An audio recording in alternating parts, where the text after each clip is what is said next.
Okay, I told you it would end, Shai. But actually, first, at the risk of even antagonizing my beloved partner, who was always cautioning me not to, thank people because it's boring and because you always leave someone off the list. So I wrote down just a few names, which means if your name isn't here, it's not because I forgot you. And not because I don't love you. But I want to very quickly thank Michal Menashe, who is our Samankali, and the volunteers that she enlists and she coddles who help us. I want to just mention very briefly a few partners. I won't mention university because I'm sure you'll still hear it's not such a zchut to be a university these days. That's certainly my position. But among projects that have been launched very successfully or are being launched, I want to thank some people, including those who are not here, Professor Shlomo Mor Yosef, who has helped bring us into Kupat Cholim Leumit, Lior Strasberg from Matav, and Merav Oppenheim, who brought us into the program at Shabbos. We have a wonderful and exciting program with prisoners to try and deal with recidivism through hope. And also Dr. Yaakov Lawrence from Sheba Medical Center, the chairman of radiation oncology, is here, and we're involved in a very interesting project with him as well, too. Pardon me? The center is the Davidai Center, and we really appreciate your philanthropy. It's a very important and, in my view, the leading radiation oncology facility in this country. And finally, and this is the way I'm going to get out of any trouble, I want to thank three artists. First of all, Cheryl Klein, again, for her magnificent work and her generosity. Second, Richard Trevetzion, a man of many talents. You see him as a photographer. I know him as a musicologist, and with his family, he's just cut an album called Delet Ptucha, which you'll enjoy very much. And if anyone's interested, I can hook you up with that. And finally, Dvora Koren, who's, pay attention. Dvora Koren, whose Yitzirot and glass are sprinkled throughout the house. Okay, so Shai Davidai, welcome. Thank you so much. Thank you so much for having me. This is, I was saying, I think we should thank the supreme leader of Iran for allowing us to have this event. But yeah, it's really great. Gam hu zachor latov. Okay, so we don't usually get crowds like this. Me neither, by the way. I'm going to say I think it's partly because of the ease with which we can relate to you on so many different levels. So, for instance, I was beginning to count how I relate to you as a Jew, as an Israeli, as an American, as a human being, as an academician. And then there's one more thing I wanted to save, and with that I want to start plunging into some discussion. Everyone here, we were thinking about showing it, but it would be redundant, because everyone here has seen the video. I use the definite article, ha-video, im hey ha-yediah. Now, there were a couple of things that really stood out for me, but the first one, which I would like you already to say something about, is the way you spoke as a father. I was so moved by that. Yeah, so first of all, I have to say, and this is important for me to say, every time I speak, I try to remember to say it, and have been mostly successful. Half of everything I do and have done is do, and part of it is my wife, who's here, Yarden. And I refer to the video like that.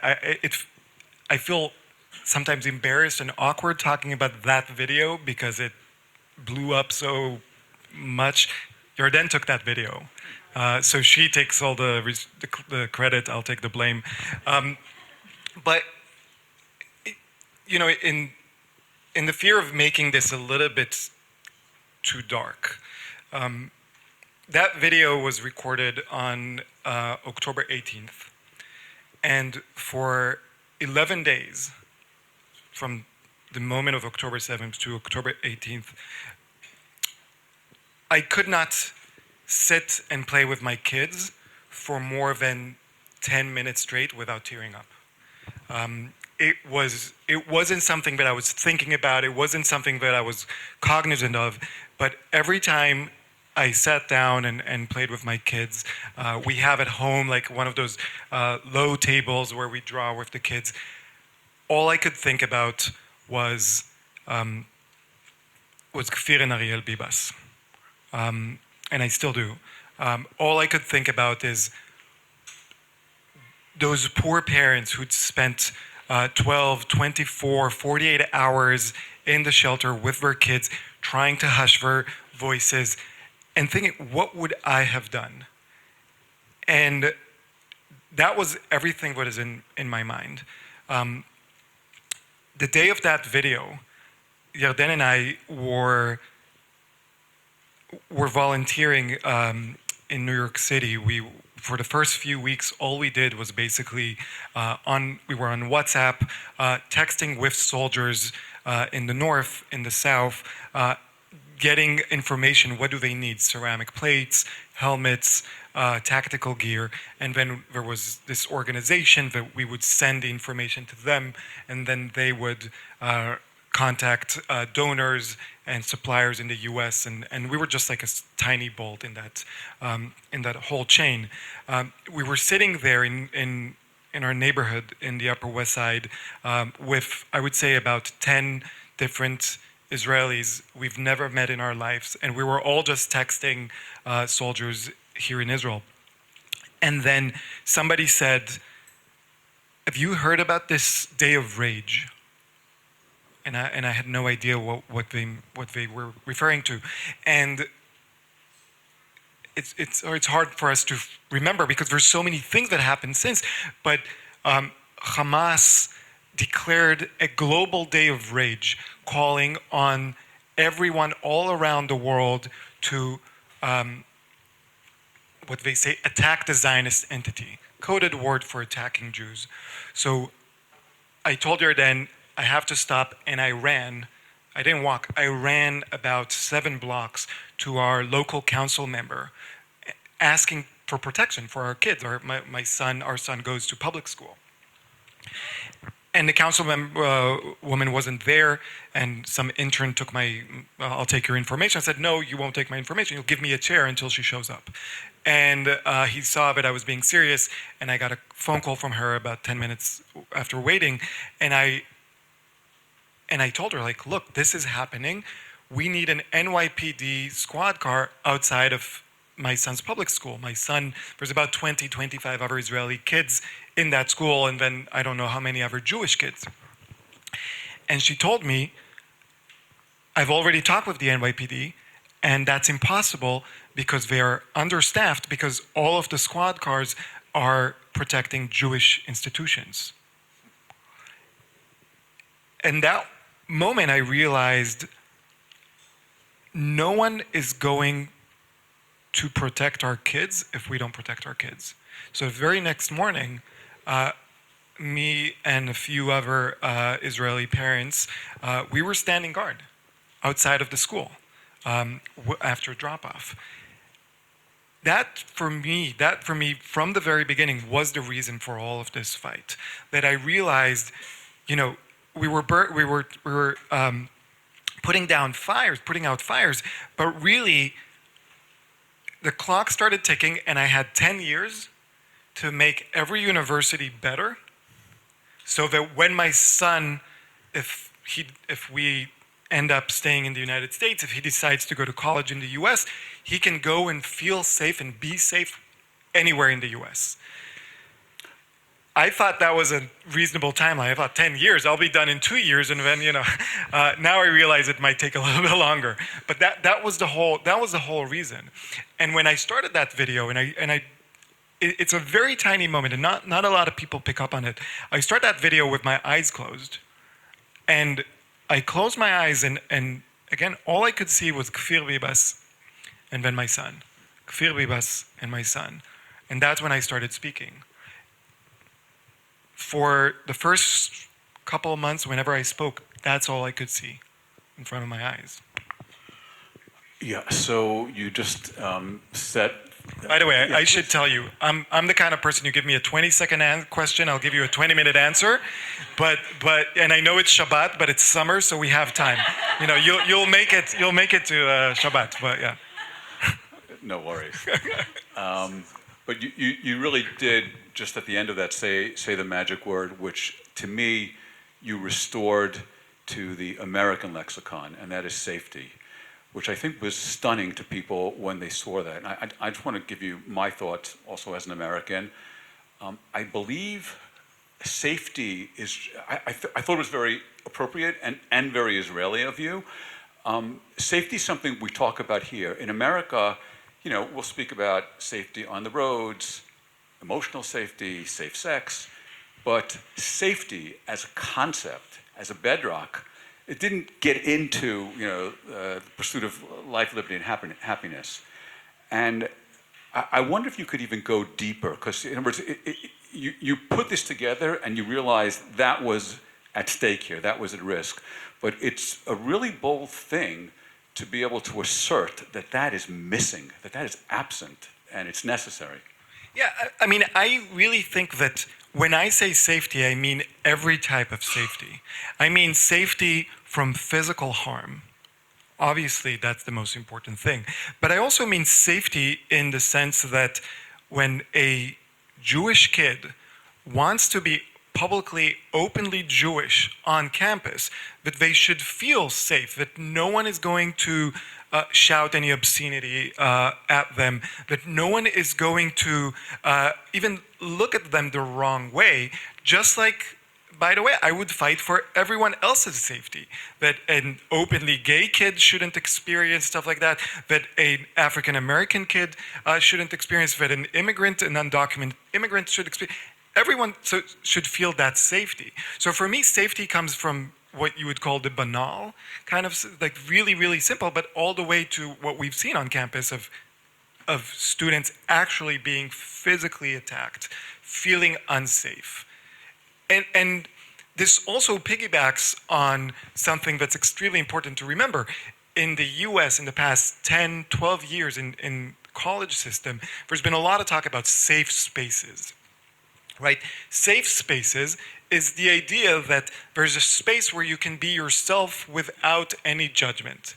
Now, I personally disagree with that. We should live more comfortably with being judged and judging each other in a comfortable way and not in a hateful way. But put that aside for a second. I realize that there is a safe space for everyone in US colleges, especially at Columbia, other than one minority. That minority happened to be my minority. But even if it wasn't my minority, I want to believe that I would be still fighting for that, because we either have safety for everyone or we have safety for no one. We can't have a two-tiered system where some people are treated one way and other people are treated the other way. So while safety doesn't show up in the American Constitution, for example, or in the Declaration of Independence, the idea that everyone is treated equally does. And that, for me, was something that really struck me as a burning issue. That to me is the problem. That why is my son being treated differently?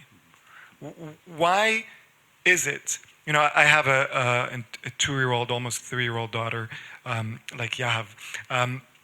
And in a twist of fate, if my wife and I hadn't moved to the US, and instead we had decided to move to the south of Israel, it could have been my son and daughter who were the victims. And to realize that there are students and professors at my university who see them, my son and my daughter, as a legitimate target, even if they never get attacked, and I hope they never get attacked for their entire life, the fact that they are seen as a legitimate target, to me, is already unsafe.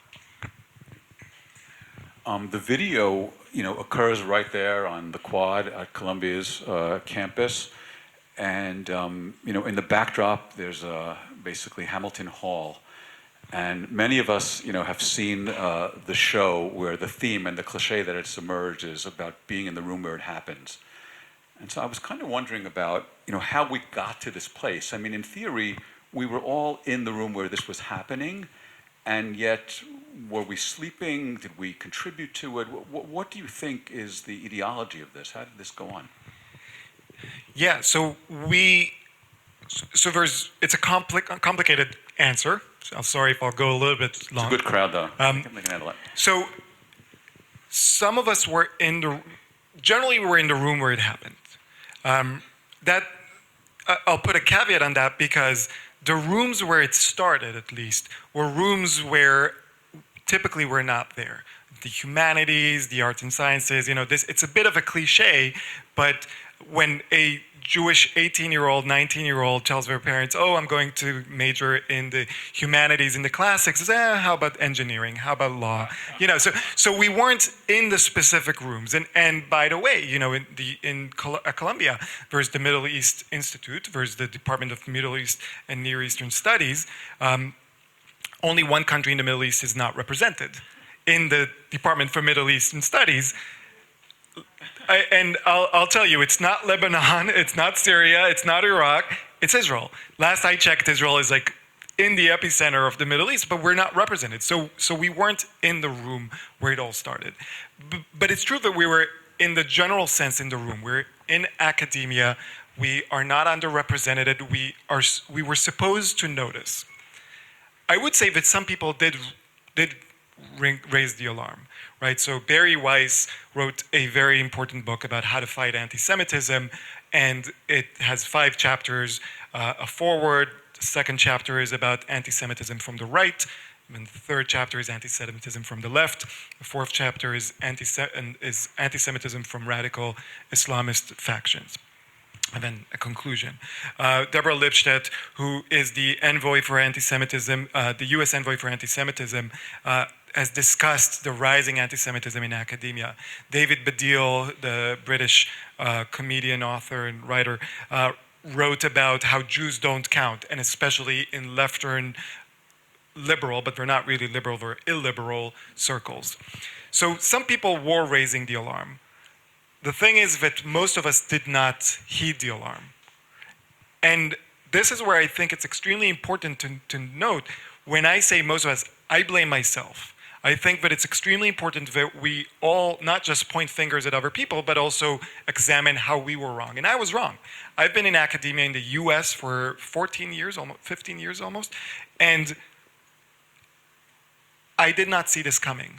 Now, I did not see this coming because if I'm honest with you and I'm honest with myself, I did not want to see it coming. When someone comes and tells you, everyone around you that you think that agrees with 95% of what you think are your values, actually dislikes you and hates you, your cognitive defense mechanisms come up and say, no, well, we minimize. We say that's not really the case. We say, oh, it's just an extreme case. Most people are not like that. And I give the example of, popular culture examples. Kanye West, billion-dollar musician, he says that Hitler should have finished the job. And we say, well, Kanye West, he suffers from bipolar disorder. It's a real disorder, so, let's minimize that. Dave Chappelle comes and talks about the Jews on SNL, on live TV, goes on the most anti-Semitic rant that I remember in mainstream media in the past 2 decades. And everyone's like, well, it's just comedy. He's just a comedian. He's actually a genius. He's not, et cetera, et cetera. When in Charlottesville, they're marching saying Jews will not replace us. Say, well, they're just extreme right-wingers. It's not, So we kept minimizing each and every instance and treating each one as an isolated instance. But the problem is that when you treat isolated instances and you focus too close on them, you're unable to take a step back, look at the bigger picture, and see that, no, those things are connected. Those things are actually part of a bigger thing. But we were so focused on minimizing and brushing away each instance that we were unable to see the bigger picture. Now that we know what we know, we're able to take a step back and realize what's been happening. And what has been happening is an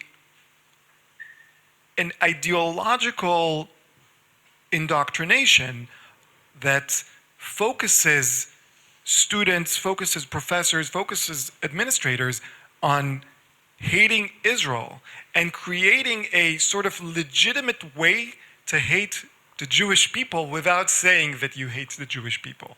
Because we have to remember, unlike the extreme right wing, who have no problem, saying we're anti-Semitic, they would proudly wear their swastikas. The extreme left wing in the United States, in Europe, they don't like being seen as bigots. They don't like being seen as hateful people. So they create an entire theoretical framework that allows them to hate while actually seeming virtuous. It's actually virtuous now to hate Jews because you say, I'm not anti-Jews, I'm not anti-Semitic, I'm just anti-Zionist, right? And I can go more deeply into that theoretical framework. I don't know if that's interesting to people, but yeah. Well, does a 20-year-old undergrad at Columbia College have a chance, given these currents that you're describing, which are so strong, to assert, himself or herself? I imagine you believe yes, and this is part of the empowering that you're involved in terms of educating all of us. I just think of that, that kid emerged from adolescence and high school, thrust into this campus away from home for the first time. That's a great question. So my immediate reaction, my gut reaction, because I'm a professor, is everybody has a chance. And everybody has a second chance, and sometimes even a third and a fourth chance. Just because the forces are against us, just because the forces are channeling students to view things in a certain way, it doesn't take away even an iota of the responsibility to stand and say, no, you know what, there is right and there is wrong, and this is wrong. And we have seen many students, Jewish and non-Jewish students, resisting the tide. At the same time, you need to be very strong, and you need to have something, you need to receive something from the university that Columbia has definitely given up on, and many, many schools in the US have given up on, which is the ability to analyze things in a critical manner, to engage in real critical thinking. Because at the end of the day, when you sit through a class with, let's say, Professor Joseph Massad, who expressed, and I quote, his jubilation and awe seeing the October 7 massacre, and you sit through his class and he spews lies and hatred, and then you go and you take another class with Rashid Khalidi, who was reportedly the spokesperson for the PLO in the late 1970s, and his wife was a journalist for El Wafa, which was the official PLO newsletter. And then you go through his class, and he's very well spoken, blue-eyed, very impressive man, and he tells you about how Israel is the root of all evil. Then you go to a class by George Saliba, and George Saliba tells you, today class is canceled because I want you all to go and protest. It's very, and those are all real examples, and these are just a few examples. It's very hard, and I should say this, and then you go and you look around, and all your friends are, using Amazon Prime to get their kafiyas, not, in a week, but they want it tonight, and it's very hard to resist it. That doesn't mean that you're off the hook for not resisting it, but I understand it's very, very hard. You can go for 4 years of Middle Eastern studies at Columbia, at Berkeley, at Penn, at Harvard, without hearing even one course, one class by a Zionist about Zionism. So it's hard. It's very difficult. Yeah. So I want to segue here to your podcast, which, if people haven't heard it, it's really outstanding. At least the 3 episodes I've been listening to, I really enjoyed. And today, a 4th episode's coming out. Okay, good to know. So Dvorah said, about 10 days ago, we started getting nervous. We knew we were going to have, all these people, did you prepare? And so, and she says, by the way, Shai has a podcast now. So I said, what is he calling it? Balls? It was that between that and stupid. Right. And she said no. I was thinking about truth spitter. But anyway, we'll get to that. Is it because I tend, when I speak highly, I tend to spit a little bit, yeah. No, I'm kidding. But you called it Here I Am. So obviously this is a translation of Hineni. And I was thinking, the rabbi was here about 20 minutes ago, and I should have thanked his wife also, because she had her baby about an hour after Shabbat last week, so we had no collision with the Brit Milah. That'll be tomorrow, just reminding the members of the congregation. But, I was thinking about another dimension of Avraham, which he's called Avraham HaIvri. And midrashically, the Ivri is he's me'ever. We all talk about rivers and seas. So he's ki'ilu on the other side, theoretically by himself. You didn't call this thing, here we are. You called it, here I am, which every word to me resonates. And I wondered if you could speak a little bit more along the lines of what you were saying when I kind of cut you off about selecting that as a title. Yeah, so I want to tell you a little bit about the background of the podcast, how I started. It's been a very, very lonely fight. And it's one of the things that, I've been extremely grateful to have Yarden with me and to have supporting family. My parents are here, to have my family supporting from Israel. But on the ground, it's been very, very lonely. And throughout the weeks and the months, I started noticing that there are many other lonely fighters out there that are each fighting this fight in their own way.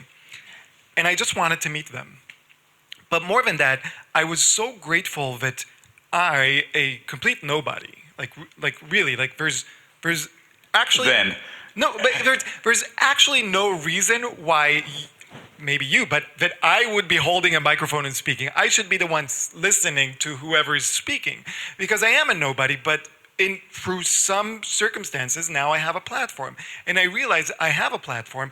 I want to use that platform to amplify other people like me who maybe were not as lucky, were not as fortunate to have that platform. So my idea was having conversations with people that are fighting for Jewish civil rights. Some of them are very, very famous people, like the first episode we had Deborah Messing, but then some of them are people that might be less known. I just met Dvorah, whose nephew, Shabbos Kestenbaum, an incredible guy. He was in the previous episode, just blows everyone's mind. And the idea was also to show how, people look at me and they might not think that's the typical person to fight for Jewish civil rights. I'm openly atheist. I look like something that comes out of most moms' nightmares, or at least Jewish mothers' nightmares. But the idea was I had a Reform rabbi on the show. I had Orthodox today.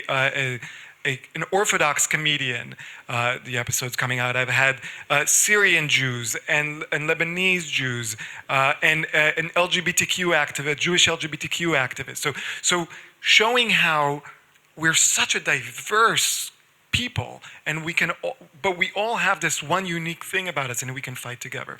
So there were two contenders for a title for the show. The one that didn't make it was Facing Goliath.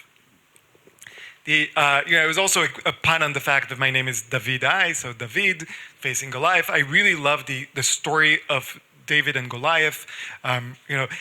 For I don't want this to be Shat Torah with Shai, especially, but the people remember the story of David and Goliath. What do we remember? David comes, throws the rock, beats the tall Goliath, right?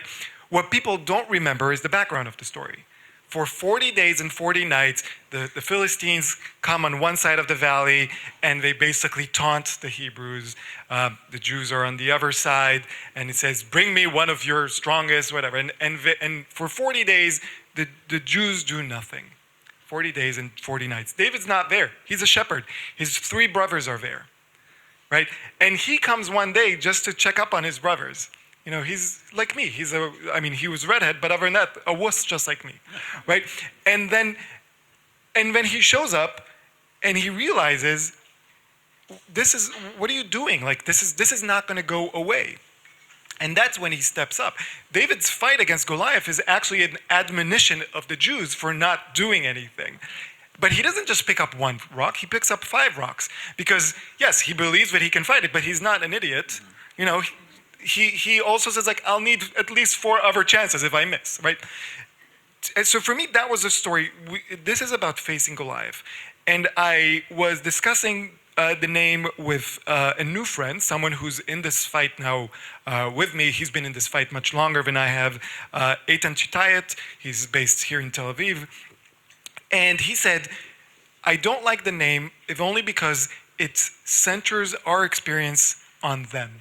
It's about facing Goliath, right? It's not about us, it's about us in opposition to them. We don't want that. We have our existence irrespective of them. And that's where I came with "Here I am." Because "Here I am" is one of those phrases that keeps coming back in the Torah. And Moses says it to God when he's called. Abraham says it in the Akedah. Jacob says it to the angels. It keeps coming back. And Saul says it. The only person that doesn't say it, does anyone know who's called and doesn't say, "Here I am"? Well, actually 2. Adam and Cain. Right? The 2 that were punished, right? Adam tries to hide, and Cain's like, oh, I don't know what you're talking about, right? But, the whole idea is, like, sometimes you get called up, you don't realize that you get called up, and you don't even have to know what you're going to be doing. All you have to do is, yeah, I'm here. But the full title is "Here I Am with Shai Davidai," because it's not just "Here I am alone," it's "Here I am with someone else." And to me, that's the whole point. It's here we are, but each one of us has an obligation to show up on its own, with the promise that if we all do it, then we won't be alone. I was wondering... You should listen to the podcast. But, Yeah, you definitely should. Can I say something? Just one thing about the podcast. Just to show how incredible the Jewish people can be. Not that we are. Sometimes we're very flawed, but we can be very incredible. I had this idea for a podcast. I go on social media and I say, hey, does anyone know how to do a podcast, basically, right? And I got a few comments, and someone said, yeah, we'll do the podcast for you. I had no idea who these people are. Now, I was thinking someone will help me, like, tell me what software I should download, what I should do, where should I click, and they tell me, yeah, but by the way, you should show up and we'll record it here in our studio in Hackensack, New Jersey. For a New Yorker to cross the river it's like it takes the same time to cross the river to Hackensack as to come here to Israel. So I was like, okay, whatever. I show up. It's this amazing group of people, and this production company, Achi Adamit Productions, and they have an entire set with a background. They have 2 sofas. It's a 3-camera operation. I was sure we're just going to be having a conversation. It ends up being like a TV show. Yeah, it's very professionally done. And that's all them. All I do is talk and listen. Sometimes talk more than listen. But that's it. They do everything, and they've been doing it voluntarily. So, but I'm still not following. Why didn't you call it "Here I Am with Shai Davidai in Hackensack"? It's okay, that don't answer. Yeah. All right, okay. To get more followers. Okay, we wanted to show just a couple, if this is possible, Yehuda or Michal, a couple of pictures. Can we project those? Are they up? Oh, there we are. So so you can comment briefly. I think we know who these people are, but maybe tell us where. This was in Greenland. My wife and I turned 40 last year, and she had a dream to go and travel somewhere that no one travels before. So she said, let's go to Greenland. And at first she was supposed to go by herself. Then I said, no, I don't like that idea. Then she was supposed to go with her dad, who luckily for me was not feeling well. Not luckily for him. But then I convinced her to take me with her. This was one, I'm sorry to say this, but one of the last true joyous moments. And this was last year, right? Exactly a year ago. Wow. Yeah, before everything came crumbling down. Okay, next one.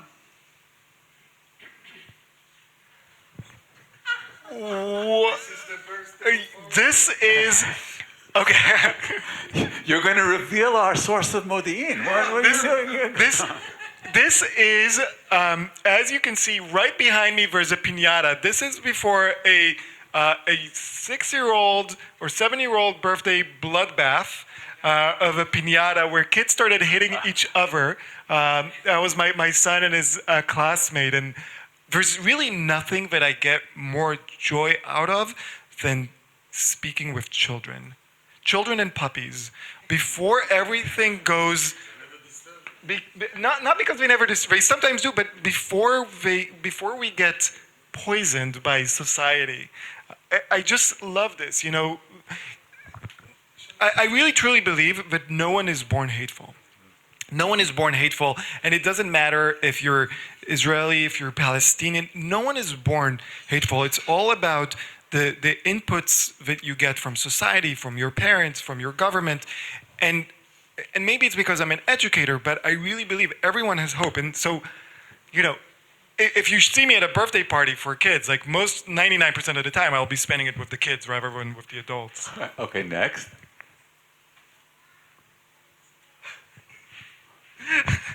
Interesting choices. Yeah, where did you dig that one up? This is 2009. This is when my first niece was born. I'm in my sister's chadar leida, delivery room, in my sister's delivery room behind a curtain because I had to do some work because I'm something that I'm grappling with. I'm also a workaholic. Did that paper get published? This is before academia. I was working in an Israeli startup, left it right before it got big, because it's all about timing. So, yeah. Okay, next. This is evidence for all the people that hate me on social media that I am part of the genocidal baby killer Zionist military. But this is when I finished. I believe medic training, and yeah, it must be medic training in the Navy. Nice. Okay, yeah. I think we have 2 more. I don't remember this one, but that's me and my sister, and Dor Fadlon. But yeah, I somewhere in Israel. This was me as a kid. Okay, and are we going to go all the way to baby or my mom's? I'll take the last one. You can put your microphone down. Next, please. Okay, so. So this is kind of my favorite because you definitely see the potential there. And it's all downhill from there. Yeah. No, okay, so what I want to say is this is not the first time I've done this dirty trick of showing pictures. I have even more embarrassing things, but you said you would pay me, so. Anyway, I usually ask people, if anybody's involved in the interview I did with Irv Yalom from Stanford, I usually say, what would, in that case, Professor Irv Yalom say to the Irv Yalom at his wedding picture when he's feeding his wife some of the cake? I'm actually more interested in the vector going the other way here. This young man, I was brought up in a place where I was told, don't make waves, just eventually your moment will come, play it right. I know a lot of us are fascinated in, what we call the secret sauce of Shai Davidai. Was this truly b'makom she'en ish hishtadel liot ish, that you rose to an occasion, found yourself? Was there an upbringing issue in terms of openness? Give us some insight into that. There'll be time for rebuttal. But what's your take on it? Look, I'll caveat by saying this. I'm a social psychologist. I have dedicated the last 14 years of my life to the ins and outs of the biased way that we perceive the world and ourselves. I realize that in retrospect, everything makes sense. So I can tell you a story that will make coherent and absolute sense of how that young fellow became this thing. But the truth is, I don't know. I can tell you that there has been a thing that has showed up in my life for the last 41 years, and I hope will show up for the next 41 or even more, which is this. I've always wanted to be part of a system, and at the same time always wanted to push the boundaries and kick the system and not accept things that I don't think that should be accepted, that shouldn't be accepted, right? I was the kid that would get great grades in school and at the same time argue with the teachers. I was on the one hand, a very, very good soldier, meaning that I knew what I had to do and I did it. And at the same time, I was an impossible soldier, was called a provocateur by the Sgan Aluf, who was the mefaket, because, there were things that I would not stand for. But the thing that for me is something that has been so important, and I think I got it. This is from my maternal grandparents' house or apartment in Givatayim. And I think I got it from my maternal my maternal grandfather, is I don't respect authority for authority's sake, right? I respect people who deserve to be respected, who respect me, who show that there's a reason for them to be respected. I've never respected teachers just because they were a teacher, a commander just because they had a higher, they were a lieutenant or whatever it is, a professor, and I tell my own students, like, just because my name says Professor Shai Davidai, that means nothing.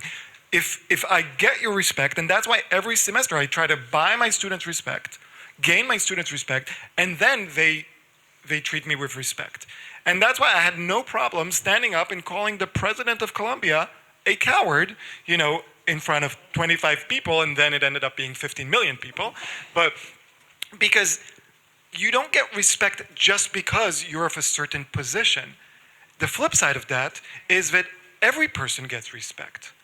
When I go and meet people, and I've been speaking with a lot of people, I don't care if you're a social media influencer with 800,000 followers, or if you're someone that is sitting at the corner of the room and no one is speaking with you. I'll go speak with both of you and treat you in the very same way, because we all deserve the same level of respect. That is also when I made my first joke. And it's the first joke that I ever made that I am so proud of. And can I tell you? Of course, it's a little bit. It's a. They had Is it dirty? It's a little bit, but I'm a 4-year-old, so it's okay. They had a how do you call it? Tzino, like a hose for a garden hose that had different ways. There was one that shoots straight and one that has a shower kind of thing. And I distinctly remember taking it, putting it on the shower, it sprays everywhere, and saying, "Look, the moil mist."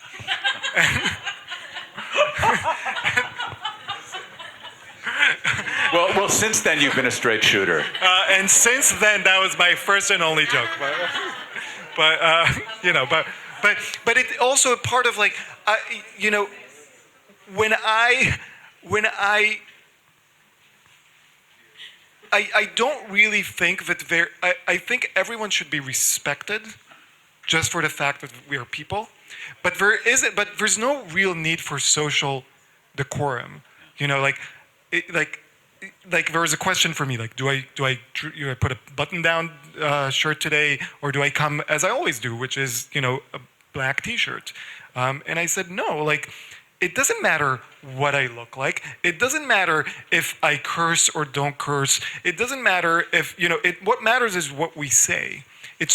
And we forget all about that. We forget that really is the important thing. It's not how you look or how you say it. It's what you say. When you were describing, I guess, President Minouche Shafik of Columbia University, you referred to the fact that you had no trouble calling her a coward. And I want to look with you for a moment at this issue of cowardice and fear. I'm going to quote two things you said, which I think are brilliant. I don't know if you wrote them, if these came out spontaneously, but the first one is in the video. And you said, "People have it wrong. I am not afraid to speak up. I am speaking up because I'm afraid," which I think is amazing. And then in another video where you're denied access by the COO of Columbia and your card is deactivated to get into your office, you say later to a crowd, you say, bravery, use a double negative very well, you say, bravery is not being afraid. Bravery is showing up when you are afraid. So I'm going to add one last quote because I've gotten a few hints that I need to return to some of the messages of the organization too. I'm going to give you one other quote, which was said by another scholar, also unpopular in certain circles, which is Spinoza. And he said, there's no hope which is not commingled with fear. Which to me always resonates because I see colleagues versus I see patients, and I see colleagues who say to me, "Why are you studying hope?" And I say, well, don't trivialize it, because if you were fearful of a disease, you had pancreatic cancer, you would be clinging to hope. You would be searching for hope. So my question to you now is fear and what impact that has on you, and does that make you hopeful? Yeah, I mean, so hope without fear is just certainty. And fear without hope is just dread. And I have never been certain in my life. I'm someone who questions himself and everything around him all the time. And while I have experienced many bouts of dread, both real dread and other existential dread, it's such a negative experience that I try to shy away from it. And that's why I choose hope. It's not something that comes natural to me, but I really choose hope.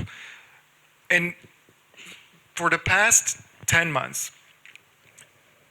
my life, our life, Yarden and I, it has been a real roller coaster. In the way that, in the meaning that there are a lot of highs, being able to reach out to a complete stranger, and I meet strangers on the street and hug them and have them cry and then leave better off than they were. Like, to me, that's such a privilege. A complete stranger, and I somehow am able to do that. That's incredible for me. But there's also been complete lows. Being barred from campus was one of the personal, painful experiences. And every time that happens, I go home. I'm not proud of it, but I'm also not ashamed of it. I tell Yarden, I'm off for the next 3 hours. I get in bed, hide me underneath the covers, and block the entire world. I lick my wounds, because it's painful.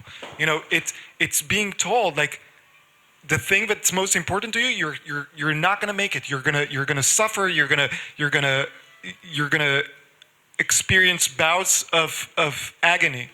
But then, after I'm done licking my wounds, I decide, no, I can't keep going like this. But I'm not hopeful yet. I do something, and the action leads to hope.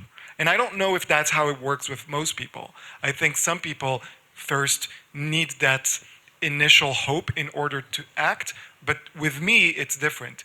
For me, it's, I'll give you an example. I'm being investigated by Columbia. I've been open about it. Around May, I sat down for an 8-hour deposition where I was being told by 2 non-Jewish lawyers that I am basically the worst human being in the world. I'm racist, sexist, I'm anti-Semitic, I'm Islamophobic, I'm everything possible. For 8 hours. And I was, and I represented myself, put up a fight. I went home. I showed up at about 7 p.m. at home. Yarden kept the kids awake because she knew how important it is to me to kiss them goodnight. And I see my daughter, she's waiting there with a diaper, and I just started bawling. It was just, everything came out, and I was shivering and I was crying, and because it was my daughter, I also kind of made a game out of it, haha, it's funny that Abba boche, Abba is crying, but it was so painful. And when I did the thing, Yarden still makes fun of me. After the kids went to sleep, I sat in the living room and I just sat like this for an hour and a half. Really, just staring at the wall, thinking, and internally licking my wounds. And after the hour and a half, I decided, okay, I'm fighting back. And I posted something on social media about my experience. That was my way of fighting. And the moment I press, post or send or whatever, I don't know how people will react. Maybe 10,000 people will listen. Maybe no one will listen. It doesn't matter. I fought back. Now I had hope again. So for me, it's getting back in the fight, and the getting back in the fight gives me the hope. That's a great example for everyone. Even when we spoke 2 days ago a little bit on the phone, first of all, I gotta say, this English that you carry with you is from these 14 years. I've been here 27 years. There are many reasons. Your English is great. Okay, good. So we can move on. Anyway, I tell my students, by the way, I tell my students this because I teach negotiations, and I tell them, don't judge people by your instinctive biases, but for what they say. And I say a lot of times we judge people based on their accents rather than what they say, right? And you miss out a lot of opportunities. And I give them an example. When I came to the US, not now, but 14 years ago, I spoke like an Israeli. I didn't speak like an American. And immediately you can see something in their eyes, like, what, did he just lose 20 IQ points? No, it's your own biases, right? Right, absolutely. For sure. So we spoke about what I call an SAT word, agency, which I would love you to tell me how that's translated into Hebrew, but it means different things, like the motivation and the drive to be hopeful. And one of the questions always, and we deal with this in our workshops, is finding a source for agency. So I'm hearing certain things, but I want to know if you can expand. So it's definitely, family. It's this pursuit of authenticity. What is, the driver for you? Or drivers? Yeah, that's a great question. Honestly, I know what's right and I know what's wrong. And I have to make sure that the ship is always pointed towards right. There's not my truth or your truth. There's the truth. And that's what drives me. I need to keep heading towards the truth. And sometimes that means that I need to apologize for my own mistakes because I was wrong. But that to me is something. The other thing is I'm really motivated by people who underestimate me. I'm really motivated by people who think, if someone tells me, "Oh, you can't do that," oh, I'm going to try now. And sometimes it's like this idiotic, toxic masculinity when you're 18 is like, there's no way you can climb up that tree. I was like, yeah, catch me when I fall, which I do. Is that what happened here? You should see the other guy. But other times is when I went to graduate school, I went to graduate school in the US. I got admitted to a few graduate schools. It was narrowed down between University of Chicago, Cornell University, where I attended, and Princeton. And my dad, my grandfather, who was alive at the time, were all like, you should go to Princeton. There's you're not going to succeed if you're going to go to Cornell. All right, I'm going to Cornell. I'm going to show you. Because I felt that this is where I need to be. This is where I'm supposed to be. And when someone tells you, no, you're wrong, it's like, well, now I have to prove you that I'm right because I know I'm right, but you don't know that I'm right. So now I have to do above and beyond to make it clear to you that I'm right.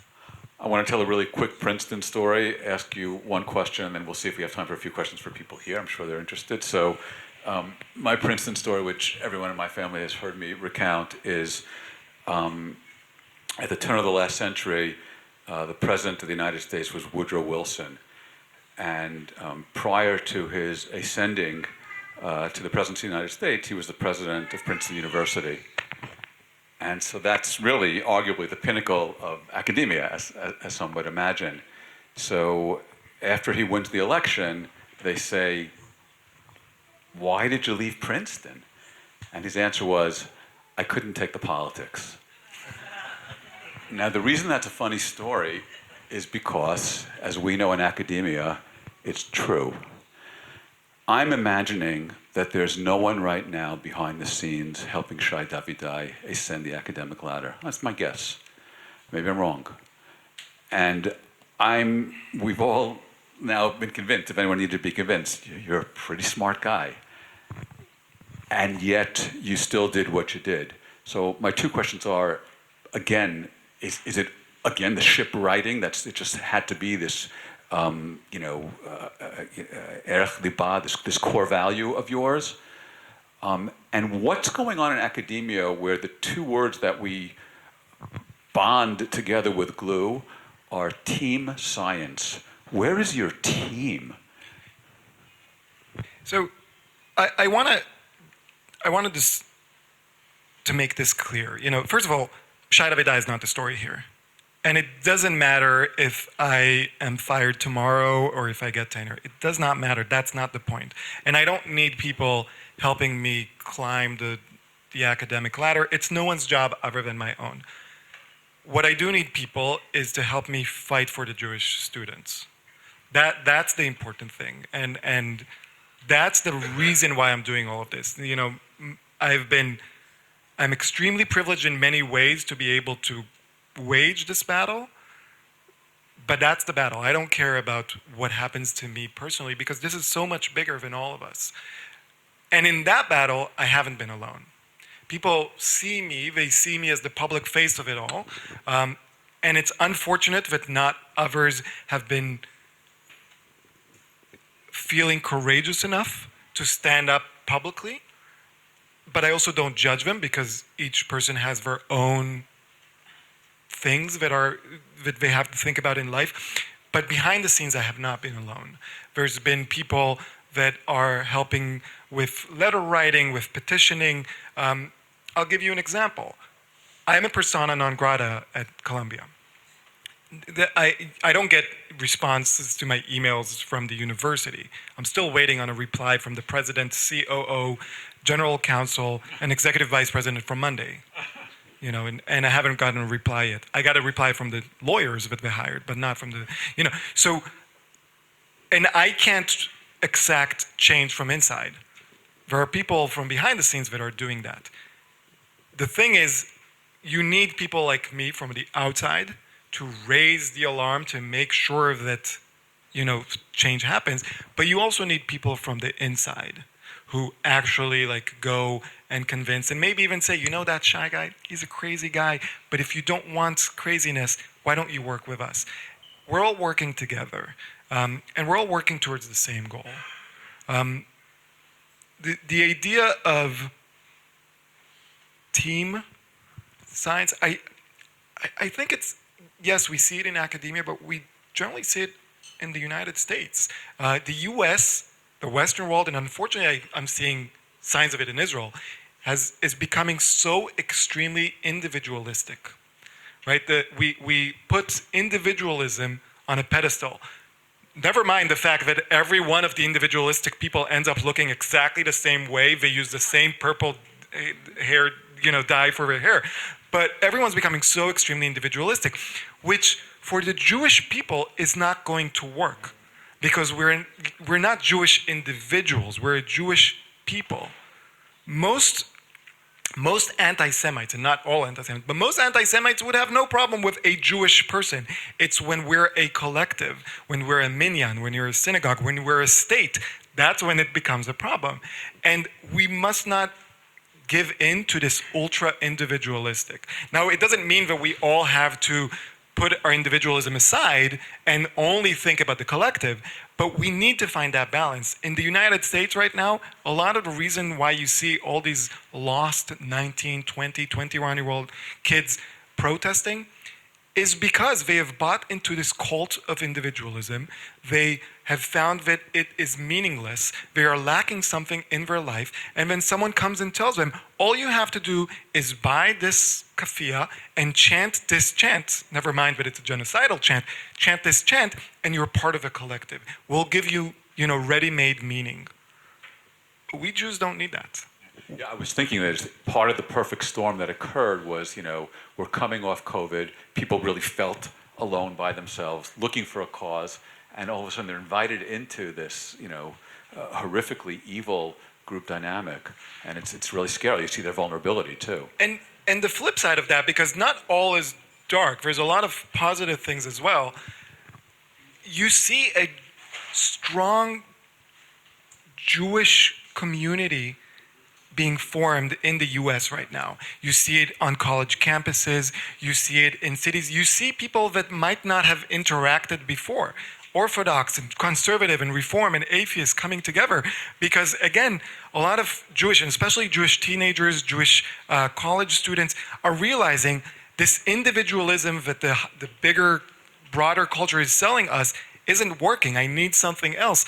And that's all of a sudden why you see the rising of the Jewish identity. Right. Okay, so we have a couple of questions from our friends. The first one is obviously written by a physician, so I'm having trouble reading it. Who was funding, I guess, the protesting students, and to what magnitude? I'll tell you when I know. I can tell you a little bit about the structure of the protests. In the early 2000s, a graduate student at Berkeley called Khatem Bazian started an organization called Students for Justice in Palestine. And this person, remember that person's name, I'll get back to him in a second. Students for Justice in Palestine is basically the organization behind most of the college protests. They describe themselves as grassroots and spontaneous, but they are not. It's all very well coordinated. If you go on the National Students for Justice in Palestine website, you'll see that it says that we have more than 200 chapters across Turtle Island. When I saw that first, I had to Google Turtle Island because I don't know what is this island and where can I find those turtles? Turns out that Turtle Island is the name they use for North America, United States and Canada. They actually call it Occupied Turtle Island, which show you how they think about not just Israel, but how they think about the United States and Canada.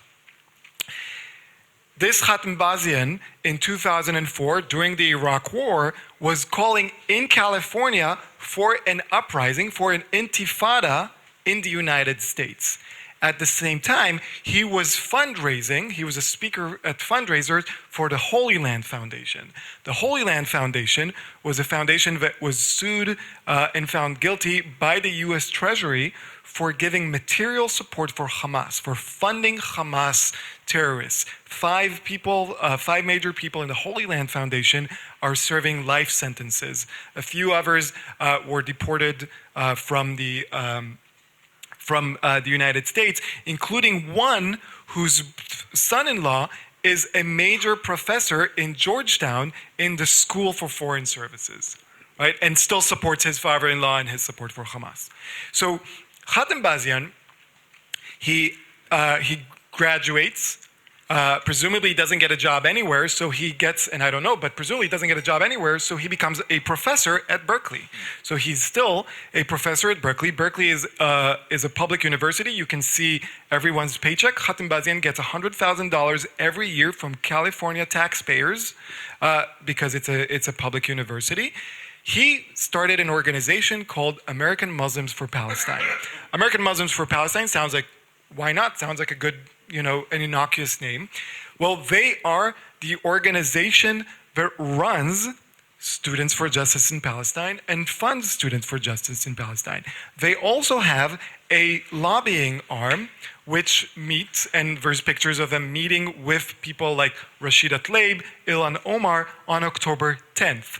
The executive director of American Muslims for Palestine is a man called Usama Abu Sharid, who still has to this day a blog post that he wrote in Arabic on the Al-Qassam Brigade's website, the military wing of Hamas.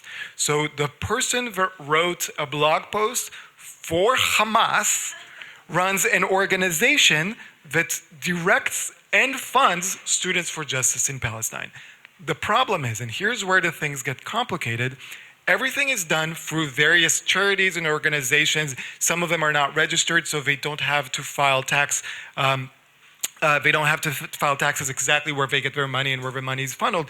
So it's very, very complicated to pin down exactly who's doing what. But there's a lawsuit in the Virginia Commonwealth against American Muslims for Palestine for being what's called an alter ego of the Holy Land Foundation, and it's being sued by the parents of an American teenager who was murdered by Hamas in the early 2000s in the West Bank. So hopefully we will find more about them. Okay, we'll give you one more, and then we'll go into our lightning round, which is different than yours. So what is your recommendation to parents of new students? Should they go to U.S. universities such as Columbia or other Ivy League institutions? Should they go elsewhere? Shai. Yeah, so here's a problem, and I'm going to be a little bit of a nerd about this, and I'm sorry if I am, but there's an idea in game theory called the tragedy of the commons. Not going too much into details about it, it is a situation where the best strategy for the individual is not the best strategy for the group, right? And how it applies here is that the best strategy for each specific student is to make their own decision. I don't want to go to Columbia, I don't want to go to Harvard, I don't want to do this or that or that. But if we all make the same decision, we'll all end up not being there, and then we'll weaken the group as a whole. In the same way in Israel, it might be the best strategy for each parent. I don't want my son or daughter to be Kravi, but if no one is Kravi, then we're effed, right? So the answer is I don't know. And the way I answer this question, because I've been getting a lot of questions from parents, grandparents, from the students themselves, is it's not whether you go, it's how you go. Wherever you go in the US, unless you go to Yeshiva University or Torah University, or if you come to Israel, you're going to face some level of hatred, some level of bigotry, and some level of indifference. So it's all about preparing on how you go. It's preparing yourself to a fight. You're going to be fighting. Now, you have the choice. If you're not observant, if you're not visibly Jewish, you can hide the fact you're Jewish, right? I don't have to walk around with a Magen David. No one will know I'm Jewish. But I don't want to hide who I am because of other people. So assuming that you are not going to hide who you are, which has never worked for our people in history. It didn't work for the conversos in Spain. It didn't work for the Jews in Austria and Germany. It does not work. If you're not going to hide yourself, then you have to prepare for a fight, not a physical fight. I'm very open about this. I am against violence. I am all for nonviolence, but for an ideological fight, meaning that you have to educate yourself. You have to learn about not just what's happening in Israel now, but what's happened in the past 150 years. How did we get to this point? And in the past 3,000 years. You need to know our narrative, but you also need to know what the other side is saying about us, so that you're prepared to argue against that. You need to be able, and this is something that I tell parents, tell your kids not to respect you. Tell your kids to challenge you, because if your kids blindly respect you, they will blindly respect their professors, and they will not question their professors. So I tell every parent that I meet, like today is Friday night, on Shabbat dinner, sit down with your kid and tell them, what Israel is doing is genocide, prove me wrong.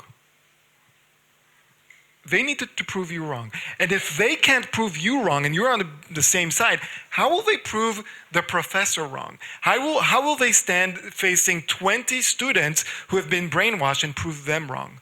And if they can, and maybe they're not going to get it right, okay, let's go and read together. Let's go and think about it. Let's look at the definition of genocide. Let's look at what real genocide has looked like in the world.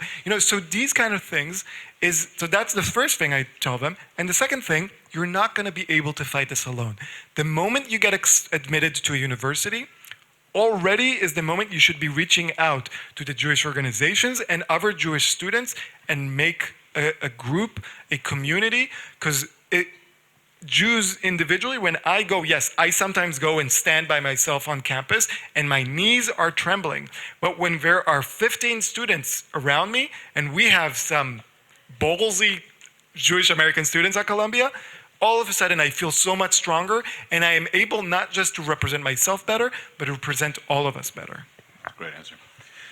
Okay, so when you get to Here I Am, you'll see that Shai ends the podcast with what he calls a lightning round. Jewish lightning round, sorry, in Hackensack. And it's really great.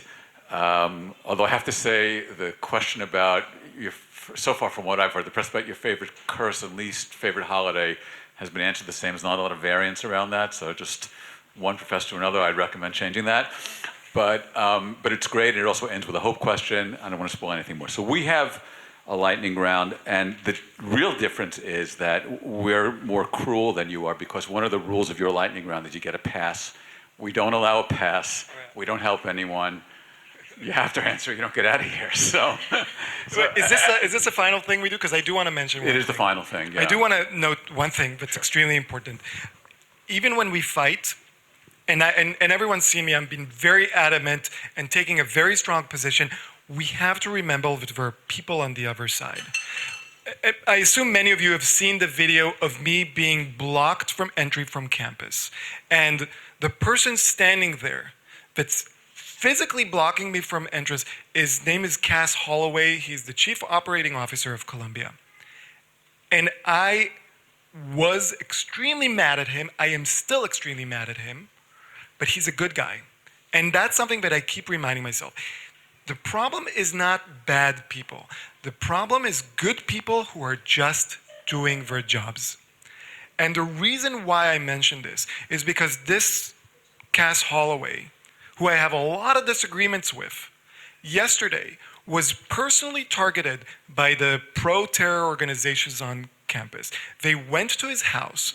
They put red paint on his building to show like his blood. They put letters finding him guilty of genocide, and they released hundreds of crickets into his apartment building. And to me, even though I disagree with the guy, even though I think what he did and still does by blocking me out, but also by negotiating with the students who support Hamas, is extremely wrong. And one day, I think he will be ashamed, and his children will be ashamed of the role he played. He's still a person. He still deserves, deserves respect as just because he's a human being.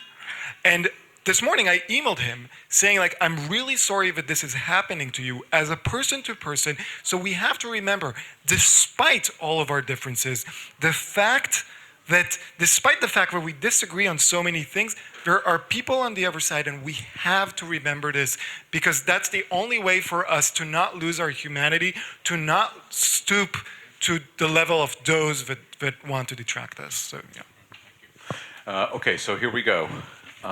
Lightning round. Lightning round. So our game is called What Speaks to You More.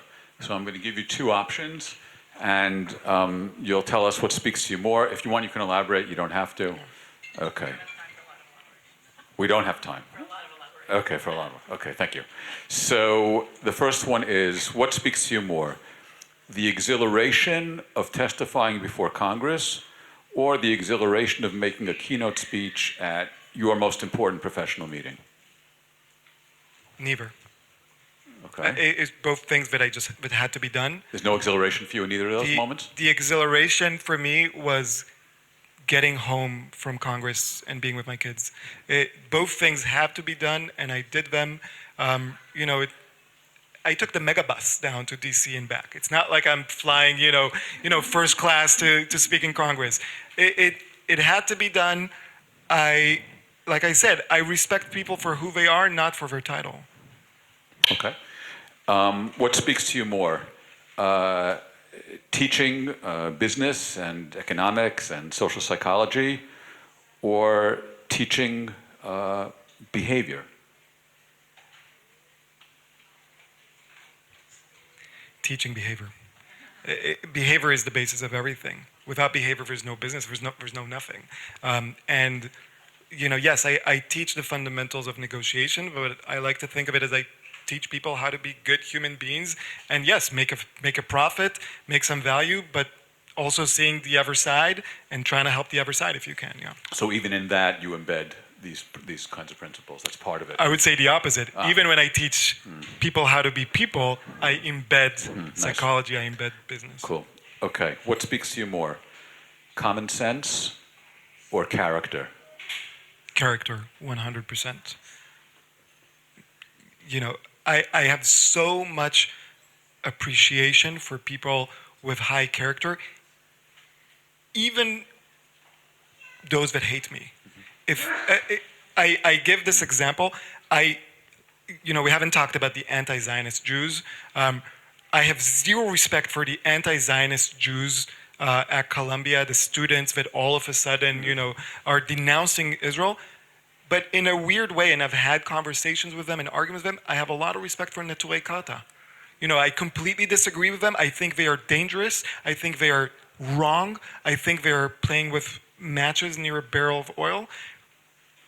But they stick to their guns. They have values. I do not share any of those values, but they have values. They have character. And that speaks to me. Well, okay. I have a feeling we're going to get a neither for this one too, but what speaks to you more? Publishing an article in Nature, which is effectively the top journal, which he has published in, or publishing an article in the New York Times, which some would say is the most important newspaper?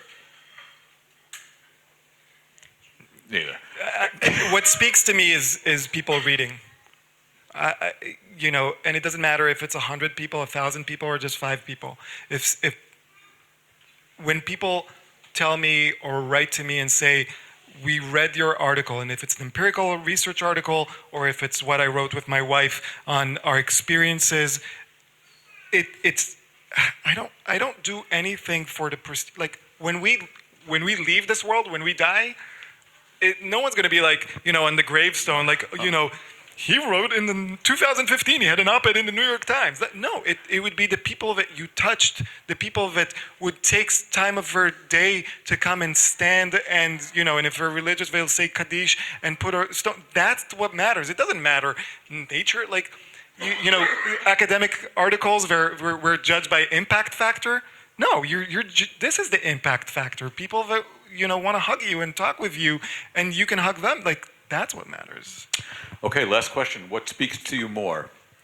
SHAI or Shin Yud?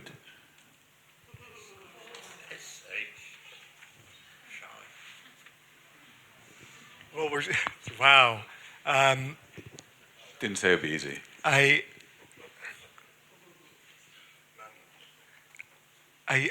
think Shin Yud.